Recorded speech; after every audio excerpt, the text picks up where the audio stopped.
আমরা গরুর মাংস বলতে যা বুঝি তার থেকে ব্যতিক্রম যদি কোনো কিছু ট্রাই করতে চান তাহলে খিচুড়ি বাড়ির হান্ডি বিফ আপনার জন্য। ভাই ব্যবসাটা হচ্ছে লাভ লস মিলে, যদি ব্যবসা লসই না হয় ওই ব্যবসাটা কখনো হালাল হয় না। আমি একটা প্রাইভেট ইউনিভার্সিটির 4th সেমিস্টারের স্টুডেন্ট।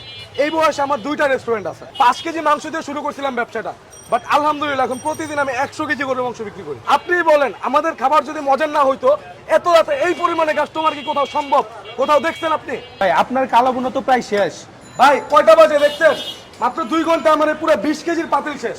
একই ছাদের নিচে পদ্মার ইলিশ মাছ, গরুর মাংস, গরুর হান্ডি, কালাবোনা, চুইঝাল, ইলিশ, পোলাও, এভরিথিং কোথাও দেখছেন? দেখেন না, এই প্রথম আমরাই শুরু করছি। আমি আমার ভার্সিটি সেমিস্টার ফিটা দিতে পারতেছিলাম না, পড়ালেখা অনেকটা স্টপ হয়ে গেছিল, বাট এই ব্যবসার মাধ্যমে আমার পড়ালেখাও চলতেছে, পাশাপাশি খিচুড়ি বাড়ির মানুষ চিনে কিসের জন্য?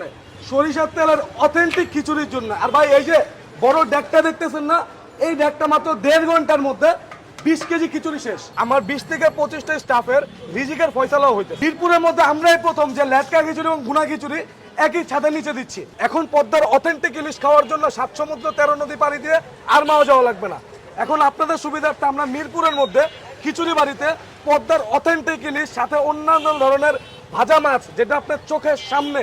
রাজশাহীর কালো বোনা অথেন্টিক হান্ডি বিফ, এত বড় তেলাপি 150 টাকায়, পদ্মার ইলিশ, এই সবগুলো আইটেম যদি একসাথে খেতে চান, আপনি সন্ধ্যা 6টায় আসেন বা রাত 3টায় আসেন, যখনই আসবেন খাবার 100 গরম পাবে। মানুষকে খাবার খাওয়ার তৃপ্তি দেওয়া একটি ইবাদত, আর আলহামদুলিল্লাহ আমি সবসময় চেষ্টা করি আমার কাস্টমারদের ভালো খাবার দেওয়ার। ভাই ট্রাস্ট মি, যখন আপনার ফুটপাতে ব্যবসা শুরু করছি অনেক ধরনের কথাবার্তা বলছে, তুচ্ছ তাচ্ছিল্য করছে।